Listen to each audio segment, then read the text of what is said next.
మన ముకుంద జ్యువెలర్స్ కొత్త బ్రాండ్ పూర్వి అందమైన 18 గ్రామ్స్ బంగారు ఆభరణాలు అందుబాటు ధరల్లో వివరాలకు సంప్రదించండి. నమస్తే రమగారు. నమస్తే జయ. రమగారు, ఏదైనా మంచి చందమామ కథ చెప్పుకుందామండి. పూర్వం అట కాంభోజ రాజ్యానికి ఒక రాజుగారు ఉండేవారు. తాళధ్వజుడు ఆయన పేరు. ఆయనకి 3 కుమారులు ఉన్నారు. అయితే వరుసగా వాళ్ళు రెండేళ్ల గ్యాప్తో పిల్లలు. పుష్పకేతుడు, చిత్రభాండు, పింగళుడు 3 అబ్బాయిలు. అయితే ఏమైందట, ఈ పిల్లలు కొంచెం రాజార్హత వచ్చే సమయం వయసు వచ్చేసరికల్లా పిల్లల్ని ఏం చేసేవాళ్ళు, ప్రపంచ యాత్రకు పంపేసేవాళ్ళు. పెద్దవాడు రాజు అవుతాడు, చిన్నవాళ్ళు ఇద్దరు కూడా అతనికి సహాయం చేయాలి. అవును. అందుకని 3 అబ్బాయిలు ఒకళ్ళకొకళ్ళు తోడుంటారని 3 గుర్రాల నుంచి రోడ్ల ప్రపంచంలోకి తోలేరు వాళ్ళని. వీళ్ళంతా తిరుగుతూ పుష్పపురం అనేటువంటి ఒక స్త్రీ రాజ్యానికి చేరారు. ఓకే.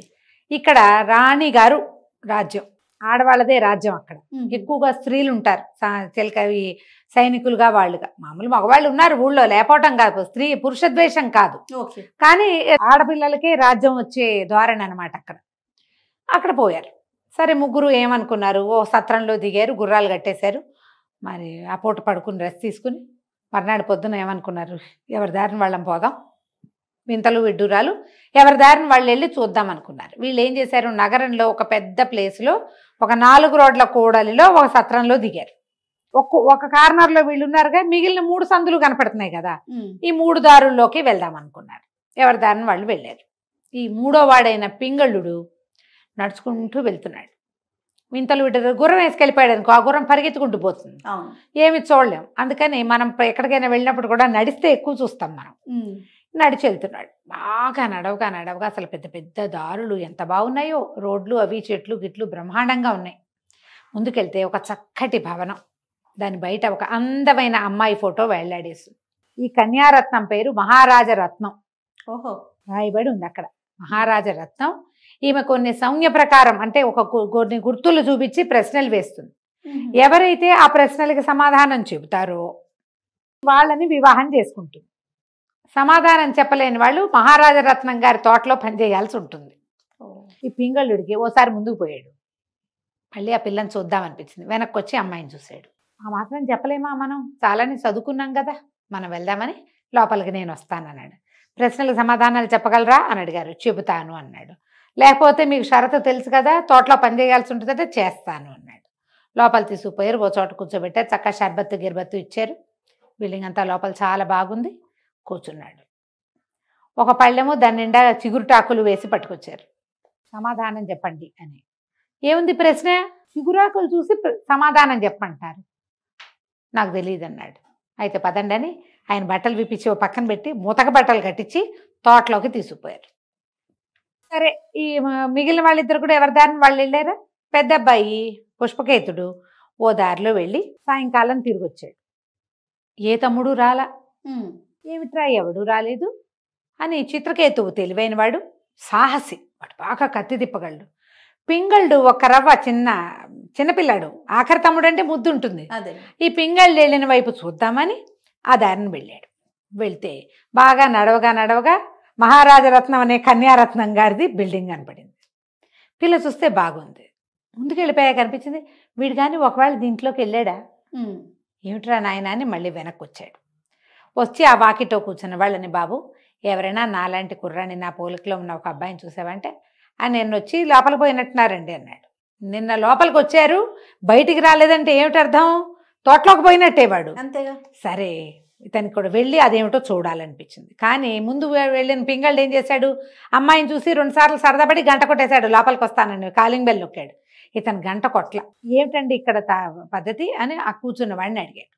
కూర్చున్నవాడు అన్నాడు, కొన్ని ప్రశ్నలు వేస్తారండి సౌమ్యాల ప్రకారం, అంటే ఏవో గుర్తులు చూపిస్తారు, దాన్ని బట్టి మీరు సమాధానం చెబితే పెళ్ళి, లేకపోతే తోట. సరేనని ఇతను ఏం చేశాడు, ఆ పుష్పపురంలోనే ఎవరైనా విద్వాంసులు ఉన్నారా అని కనుక్కున్నాడు. ముందు వెళ్తే ఒక ఆయన అద్భుతమైన విద్వాంసుడు ఒక ఆయన ఉన్నాడు. వాళ్ళ ఇంటికి పోయాడు. ఆయనకి దండాలు పెట్టి, ఏమంటే మీ దగ్గర ఏమైనా గ్రంథాలు ఉన్నాయా, మీ ప్రాంతంలో గొప్ప గ్రంథాలు ఏమిటో తెలుసుకోవాలని వచ్చానండి అన్నాడు. ఆయన దానికే నాయనా రారా, ఎవరైనా అసలు పుస్తకాల కోసం అడిగేవాళ్ళు ఉన్నారా ఈ కాలంలోనూ, రా నాయనా అని లోపల తీసుకుపోయాడు. తీసుకెళ్తే బోల్డన్ని గ్రంథాలు పెట్టున్నాయి. ఈ కుర్రాడు ఈ పుష్పకేతుడు ఒక్క పుస్తకం తాళపత్రాలన్నీ తిరిగేశాడు. ఇంచుమించు అన్నీ అతనికి తెలుసు. ఒక కొత్త పుస్తకం ఉంది అక్కడ. అదేమిటి? ఒక మహావీరుడు అనేటువంటి ఒక జైన క్షపణకుడు రాసిన పుస్తకం. అది సంజ్ఞా ప్రకరణం దాని పేరు. సైగల భాషని తెలుసుకోవటం. ఈ అబ్బాయి ఆ పుస్తకం ఆశాంతంగా చదువుకున్నాడు కూర్చొని 2-3 గంటల పాటు. తర్వాత వెళ్ళొస్తానండి అని దండం పెట్టి వెళ్ళిపోయాడు. సత్రానికి వెళ్ళి అన్నం తిని ఇక చిత్రభానుడి సంగతి వదిలిపెట్టేశాడు. ఏమైతే అది అయ్యాడు తమ్ముడు. ముందు ఈ పింగళుడు సంగతే చూడాలి. ఈ మహారాజరత్నం దగ్గరికి పోయాడు. కనపడిందిగా బిల్డింగ్, అక్కడికి వెళ్ళి గంట కొట్టాడు. ఆ లోపల నుంచి ఒక 4-5 చిరకత్తలు వచ్చారు. ఏమండి బాగా అన్ని బోర్డు అన్నీ చూసారా అన్నారు. అన్నీ చూశాను, నాకు సమాధానం చెప్తానన్నాడు. ఈయన లోపల తీసుకుపోయారు. ఒక పెద్ద హాల్లో కూర్చోబెట్టారు. మరి మంచినీళ్ళు తెచ్చారు, పానీయాలు తెచ్చారు. ఈయన చూసి బాగున్నాడు అనుకున్నారు. సరే ఏం చేశారు? ప్రశ్నలకు సమాధానం చెప్పడానికి సిద్ధంగా ఉన్నారా? సిద్ధమేనన్నాడు. లోపల నుంచి ఒక పళ్ళెం పుచ్చుకొచ్చారు. దాని నిండా చిగురుటాకులు ఉన్నాయి. ఈ చిగురాకులు చూశాక ఇతను గుర్తొచ్చింది. ఆ పుస్తకంలో ఏముంది? ఈ చిగురాకును చూపిస్తే నీ కులం ఏమిటి అని అడుగుతున్నట్టు జ్ఞాపకం వచ్చింది ఆ వాక్యం అతనికి. నేను క్షత్రియుల అబ్బాయిని, క్షత్రియ కులం మాది అని చెప్పాడు. లోపల నుంచి చప్పట్లు వినపడ్డాయి. అంటే కరెక్ట్ అనమాట. వీళ్ళు కాగితాలు ఈ చిగురుటాకులు చేత్తో పుచ్చుకుపోయారు. ఇక ఒక్కో వస్తువు వస్తోంది. ఈ అబ్బాయి ఆ పుస్తకంలో గుర్తు చేసుకుని 10 ప్రశ్నలు 9 ప్రశ్నలకో సమాధానాలు చెప్పేశారు. లోపల నుంచి చప్పట్లు వస్తూనే ఉన్నాయి. ఇవి వచ్చిన అమ్మాయిలు కిలకిల్లాడుతూ సరదాగా వస్తున్నారు. ప్రశ్నలు అయిపోయినాయండి, రండి మిమ్మల్ని మా అమ్మగారు చూస్తానంటున్నారండి. లేవ తీసుకుపోయారు. బయట హాలే సూపర్ అద్భుతంగా ఉంది, లోపల ఇంకా పరమాద్భుతంగా ఉంది. నడవగా ఇతను కనిపించింది. తను సందులో ఏ మార్గంలో అయితే తను ఒక సందులో చూశాడు కదా ఈ బిల్డింగ్, తను లోపలికి వెళ్తున్నది అది కాదు. ఇదేదో రాజాంతఃపురంలోకి వెళ్తున్నానని తోచింది అతనికి. అంటే ఈ బయట కనబడే సాధారణ భవనంలో, అదే చక్కటి భవనంలోంచి ఒక మహా చక్కటి అంతఃపురంలోకి దారి వెళ్తోందనమాట. నడిచి వెళ్తే అంతఃపురంలో ఒక ప్రత్యేకమైన పరదాలు అవి ఉంటాయి, అవన్నీ కనపడుతుంది. లోపలికి వెళ్ళాక ఇదిగోనండి మా అమ్మగారని చూపించారు. చూస్తే అమ్మాయి పరమాద్భుత సౌందర్యవతి. కానీ బయట తగిలించున్న మహారాజరత్నం కాదు ఇది. అతను తెల్లబోయాడు. అదేమిటి? ఆ చిత్రపటంలో ఉన్న అమ్మాయివి కాదు నువ్వు, మహారాజరత్నం పెళ్లి కోసం కదా ఈ పరీక్షలు. అవును అనేసరికల్లా ఆవిడ పక్కపక్క నవ్వింది. అవును, నేను ఈ రాజ్యానికి రాణిని, రాజమొకట నా పేరు, మహారాజరత్నం నా స్నేహితురాలు. ఆమె ఇంటి నుంచి అంతఃపురానికి లోపల నుంచి దారుంది, బయట ప్రపంచానికి తెలియదు. ఇది మేమిద్దరం ఇక్కడికి వచ్చి కలుసుకుంటాం. నాకు తెలివిగా ఉన్న అబ్బాయిని పెళ్లి చేసుకోవాలని కోరిక, అది కూడా క్షత్రియుడు కావాలి. నేనే గనక ప్రకటన చేస్తే కథ ఇంకోలాగా వెళ్తుంది. అందుకని మహారాజరత్నం పేరుతోటి ఈ బోర్డు పెట్టించాను. ప్రశ్నలు అడిగేవన్నీ నేనే, సమాధానాలు వచ్చేవన్నీ తీసుకునేదంతా నేనే తీసుకుంటాను. నా వివాహం కోసమే ఈ ఏర్పాటు చేశామంటే ఇతను అన్నాడు, మా తమ్ముడు కూడా దీనికి ప్రయత్నం చేశాడు, కానీ అతను ఏమైపోయాడో నాకు తెలియటం లేదు. పింగళుడు వాడి పేరు అనేసరికి ఆవిడ పక్కపక్కన, ఓహో నేను వచ్చింది మీ తమ్ముడేనా, కొద్దిగా మీకు అతనికి పోలికలున్నాయి. అయితే అతన్ని మా మహారాజరత్నం ఆల్రెడీ వరించింది, ఆ అబ్బాయి బాగున్నాడు అని అడిగింది, కాబట్టి తోటలో ఉన్నాడు కానీ వివాహం జరిపించేసేద్దాం, పర్వాలేదు, ఆమెకి ఈ లెక్కలు లేవు అని చెప్పింది. చెప్పగానే సంతోషించాడు. తమ్ముడిని తీసుకొచ్చారు. ఏరా అంటే ఏరా అనుకున్నారు. తమ్ముడికి నచ్చిన అమ్మాయి రాజకుమార్తె కాదు, మహారాజరత్నం కదా అబ్బాయికి నచ్చింది. సరే మహారాజరత్నంతో పింగళుడికి, రాజమొకటతోటి ఈ పుష్పకేతుడికి వివాహం జరిగిపోయింది. మర్నాడు పొద్దునే పెళ్లి చేసేశారు. వీళ్ళు చిత్రభానుడు ఏమయ్యాడో వీళ్ళు కనుక్కోలే. ఈ సందట్లో ఉన్నారు. వాడే వస్తాడు, వాళ్ళకి అట్లా అలవాటే. ఏ ఊరైనా వెళ్తే ఎక్కడ పడితే అక్కడ తిరిగి వారానికో 10 రోజులకో మళ్ళీ కలుసుకుంటారు వాళ్ళు. వివాహం జరిగింది. 1-2 రోజులు గడిచినాయి. చిత్రభానుడు ఏమయ్యాడు? ఈ చిత్రభానుడు ఒక రోడ్డు పట్టుకుని వెళ్ళాడు. వెళ్తే ఏమైంది, వెళ్ళగా అక్కడ ఒక పెద్ద పెళ్లి పందిరుంది, చాలా పెద్దది. అసలు ఎంత గ్రాండ్గా ఉందో, ఎంత వైభవోపేతంగా పెట్టారో అవన్నీ అలంకారాలు. ఈతనికి అది నచ్చింది. ఇలాంటి అలంకారాలు మన ఊళ్ళో లేవు. ఆర్కిటెక్చర్ అవి సరదా ఉన్నవాడు, డిజైనింగ్ సరదా ఉన్నవాడు అనమాట. ఈ వ్యవహారం అంతా లోపలికి వెళ్ళి చూద్దామని అక్కడ అందరూ ఆహ్వానితులే. పెళ్ళిళ్ళకి వేరే బయట వాళ్ళు వెళ్ళకూడదు, అలాంటివి ఏం లేవు. ఆహ్వానితులతో పాటు ఇతను కూడా అక్కడ పన్నీరు చల్లించుకుని, ఆ పువ్వులు ఏవో ఇస్తే పువ్వుల దండ మెళ్ళో వేయించుకుని, ఏదో తినడానికి పెడితే అది కాస్త తిని లోపలికి వెళ్ళి కూర్చున్నాడు. కూర్చుంటే అది ఎవరిది పెళ్ళి? ఒక కోటీశ్వరుడికి సుగుణ అని అందాల రాసి ఒక కూతురు. ఈ పిల్లకి పెళ్లి నిశ్చయమైంది. ఈ పెళ్లి నిశ్చయమైంది ఎవరితోటి?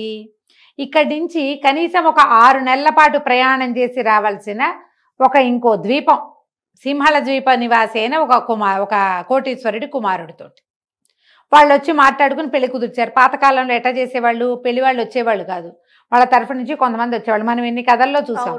వచ్చి ఈ పిల్లని చూసి గుణగణాలు అన్నీ చూసి వీళ్ళ ఆస్తి పాస్తి చూసి ఫలానా వాళ్ళ అబ్బాయి ఉన్నాడంటే వాడి వివరాలు ఫోటోలు గిటోలు ఇచ్చి అలాగే నమ్మి పెళ్లిళ్ళు చేసుకునేవాళ్ళు. ఓకే అనుకున్నారు, పెళ్లి సరే అనుకున్నారు. సరే అనుకున్నాక ఏమైంది, వాళ్ళు ఏం చేశారు, ఉత్తరం ఎలా రాశారు, మేము మా ప్రాంతం నుంచి బయలుదేరి రావడానికి మొత్తం మీద మాకు ఒక 4-5 నెలల సమయం పడుతుంది కాబట్టి 6 నెలల తర్వాత ముహూర్తం పెట్టించండి, ఫలానా ముహూర్తం అని రాశారు. వీళ్ళు ముహూర్తం పెట్టించుకున్నారు. సుముహూర్తం సమీపించింది. ఆ పెళ్లి వాళ్ళు రావాలి. వాళ్ళు ఇకనో ఇప్పుడో వస్తారని చూస్తున్నారు. వాళ్ళు రాలేదు. ఈ పెళ్లి సందడంతా అవుతోంది. పెళ్లికి ఏమిటి, ఆ రోజు పెళ్ళి అంటే అప్పుడే కాదు కదా, ఒక 5 రోజులు 4 రోజుల ముందు హడావిడిలు చేస్తారు. మండపాలు వేస్తారు, అందరూ వచ్చి తింటూ ఉంటారు. పిల్లలు పెళ్లి కూతురుని చేయటము అవి ఇవి రకరకాలు నడుస్తున్నాయి, అన్నీ నడుస్తున్నాయి. వస్తారని చూస్తున్నారు, ఎప్పటికీ పెళ్లి వాళ్ళు రారు. ముహూర్తం కూడా సమీపించింది, ఒక పూటలోకి వచ్చేసి. ఇంతలో వార్త వచ్చింది. ఏమిటి, అక్కడి నుంచి వస్తున్నటువంటి నవకోటి నారాయణ గారు మహాకోటీశ్వరుడైన పెద్ద మనిషి వాళ్ళ పడవలు పగిలిపోయినాయి, వాళ్ళంతా జలంలో పడిపోయారు, పెళ్లి కుమారుడు గల్లంతే అని వచ్చింది వార్త. ఈయన లబోదిబోమన్నాడు. ఏం చేయాలి, 6 నెలల నుంచి పిల్ల పెళ్ళని ప్రచారం జరిగింది పుష్పపురంలో. అయిందా, 5 రోజుల నుంచి పెళ్లి ఏర్పాట్లు చేశారు. 5 రోజుల నుంచి ఊళ్ళో ఉన్న జనమంతా ఇక్కడే పడి తింటున్నారు. ఇకనో ఇప్పుడు పెళ్లి కొడుకు వస్తాడనగా వాళ్ళు అసలు రావట్లేదని, అసలు రారని అయ్యేసరికల్లా ఇప్పుడు పిల్ల మాట ఏమిటి, ఇప్పుడు ఇంత ప్రయత్నం చేశాం కదా. ఆయన చాలా దిగులు పడిపోయి అటు ఇటు చూసి ఈ మండపంలో గైరుగా కనపడుతున్న 5-6 మగపిల్లల వైపు చూడడం మొదలుపెట్టాడు. స్నేహితుడు వచ్చి సలహా ఏమిచ్చాడు, ముహూర్తం దాటిపోతుంది, అమ్మాయి పెళ్లికి సరైన ముహూర్తం ఇది, మనం ఆలోచించద్దు, ఎవరో ఒక అనురూపమైన కుర్రవాణ్ణి చూసి పెళ్లి చేసేద్దాం, మన ఆస్తులు మనకి ఎట్టాగా ఉన్నాయి కదా, అంతే చాలు, వాళ్ళు రాకపోతే పోయారు అని ఒకళ్ళిద్దరు సలహా చెప్పారు. ఈయన ఈ మండపంలో అటు ఇటు చూస్తుంటే చక్కగా రాజోచితమైన బట్టలు వేసుకుని మెళ్ళలో పువ్వుల దండ వేసుకుని పన్నీరు ఇచ్చిన అది ఒక చిన్నది ఇచ్చారు, కర్పూరం వాసన చూస్తున్న ఈ చిత్రభానుడు కనపడ్డాడు. ఈ అబ్బాయి ఎవరు, కొత్తగా ఉన్నాడు, ఎవరు ఏమిటని కనుక్కున్నారు. కనుక్కుంటే ఈయన పై ఊరు నుంచి వచ్చిన క్షత్రియ కుమారుడని, ఓ రాజకుమారుడు. ఈయన గబగబా వచ్చి, బాబు మా అమ్మాయిని పెళ్లి చేసుకుని మాట దక్కించు, పెళ్లి ముహూర్తం దాటిపోతే పిల్లకి ఇంకా పెళ్లి కాదు, ఏదైనా చెడ్డ పేరు ఈ అమ్మాయితో పెళ్లి కుదిరాక ఆయన పోయాడని వస్తే మా పిల్ల బతుకు అన్యాయం అయిపోతుంది, నా మొత్తం ఆస్తి నీకు దఖలుపరుస్తాను నాయన అని బతిమలాడాడు. బతిమలాడితే తనకి ఏం చేయాలో తెలియదు. అన్న తమ్ముడు ఇద్దరు వచ్చారా, వాళ్ళిద్దరు ఎక్కడున్నారో వీడికి తెలియదు. వీడు 2 రోజుల నుంచి పెళ్లి హడావిడిలోనే ఉన్నాడు. పెళ్లి చేసుకుందామా వద్దా అని తన తండ్రి ఇలా చేసుకోవద్దని అలాంటివి ఏం బోధించాలి, సరేని అనుకున్నాడు. ఆ పక్కన ఉన్న వాళ్ళ అమ్మాయి మహాసౌందర్యవతి, బాబు నువ్వేం ఆలోచించుకు, వీళ్ళకు కోట్ల కొద్దీ ఆస్తుంది అని తానా తందానా ఉంటారుగా, అందరూ చెప్పంగానే సరే చిత్రభానుడు ఓకే అన్నాడు. అంటమేమిటి, వెంటనే ఈ అబ్బాయిని తీసుకెళ్ళిపోయారు, గబగబా మంగళ స్నానాలు చేయించేశారు, చటుక్కుని పీటల మీద ప్రవేశపెట్టారు. అమ్మాయి వచ్చేసింది సుగుణమణి, పెద్దగా రాండోళ్ళు మోగినే పెళ్ళైపోయింది. ఈ పూట పెళ్ళయింది. మరి సాయంకాలం పునఃసంధానం అయింది. తెల్లవారి కాస్త పలహారాలు అవి చేసి వాకిట్లో కూర్చుంటే పెద్దగా శబ్దాలు అవి అవుతున్నాయి, ఎవరో వస్తున్నారు. తీరా చూస్తే నిన్న తప్పిపోయిన పెళ్లి వాళ్ళు ఇవాళ వచ్చేసారు. రాగానే వీళ్ళు కంతపోయారు, పెళ్ళైపోయిందిగా అన్నారు. అనగానే అవతలవాడు నవకోటి నారాయణ చాలా గట్టివాడు, ఆయన ఊరికే పేరు ఆ మాట చెప్తున్నట్టు కోటీశ్వరుడు అనమాట. ఆయన తిరగబడిపోయాడు. మా పిల్లాడికి నిశ్చయించిన పిల్లని నువ్వు వేరే వాళ్ళకి ఎట్టా ఇస్తావు, పైగా చచ్చిపోయామన్న వార్త ఏంటి, పడవలు పగిలినాయి. అవును, మేమేం చేసాం, మా పడవల్లో ఉన్నటువంటి బోళ్ళంత డబ్బు, దశకం, బంగారం, గింగారం, బరువైన వస్తువులు అన్ని నీళ్ళలో బారేసి ఆ పగిలిపోయిన చోట అంతా రిపేర్ చేసుకుని నిన్న మొన్న 3 రోజుల క్రితం రావాల్సిన వాళ్ళం ఇవాళ వచ్చాం. మేము వచ్చాం కదా, మా కోడల్ని మాకు ఇవ్వమంటాడు. నిన్న పొద్దున పెళ్ళై రాత్రి పునఃసంధానం కూడా అయిపోయిన పిల్లని ఎటా ఇస్తారు వీళ్ళకి ఆయన అడుగుతున్నాడు. సమాధానం చెప్పు. మరి ఇంతకు 6 నెలల నుంచి ప్రయాణం చేసి వచ్చాం, సముద్ర ప్రయాణం, మా ఖర్చులు ఏమైనా సరే అనేసరికల్లా కాదన్నారు, కూడదన్నారు. ఇంత లోపల నుంచి ఈ చిత్రభానుడు బయటకు వచ్చేసరికల్లా ఏమిటంటే ఈ పెళ్లి వాళ్ళు వచ్చారు, వాళ్ళు గొడవ చేస్తారంటే ఎవడు గొడవ చేసేది రండి చూస్తానన్నాడు. వాళ్ళు కూడా ఊరుకోలే, పోట్లాటకి దిగారు. దిగితే ఈ చిత్రభానుడు ఒక్కడే కత్తిపట్టి వాళ్ళు మొత్తం మీద ఒక 1200 మందో 1400 మందో వస్తే అందరినీ చావచిత కొట్టి వదిలిపెట్టాడు వాడు. ఎందుకంటే కత్తివీరుడు, ముందు వాళ్ళ అన్నయ్య కూడా చెప్పాడు అదే మాట. ఇది దాంతో కొట్టేసేసరికల్లా ఇప్పుడు ఏం చేయాలి, వాళ్ళు ఊరుకోలే. ఇంత గొడవ అయితే బతుకు జీవుడాన్ని పారిపోయారు. కానీ ఊళ్ళో ఇంకో చోట దిగి రాజస్థానానికి వెళ్ళారు. మాకు కుదిర్చిన పిల్లని 6 నెలల నుంచి ఫలానా ఈ పుష్పపురంలో ఉన్నటువంటి మహాకోటీశ్వరుడి కూతురు సుగుణమణి అనే సౌందర్యవతితోటి వివాహమని మేము మా ఊళ్ళో చెప్పుకున్నాం. ఇప్పుడు ఏమని వెనక్కి తిరిగి వెళ్ళాలి? అక్కడ నా పరువు మర్యాద అంతా గంగలో కలుస్తుందా? ఇక్కడికి వస్తే మేము దేవమొహాలు వేసుకుని వాకిట్లో నుంచున్నాం. పెళ్లి కొడుకు అన్నవాడు ఎవడో కత్తి తిప్పి వత్తిమీరుడు వాడొచ్చి మా మీద పడ్డాడు. మాకు సమాధానం కావాలి. ఈవిడికి ఏం చేయాలో తెలియలే.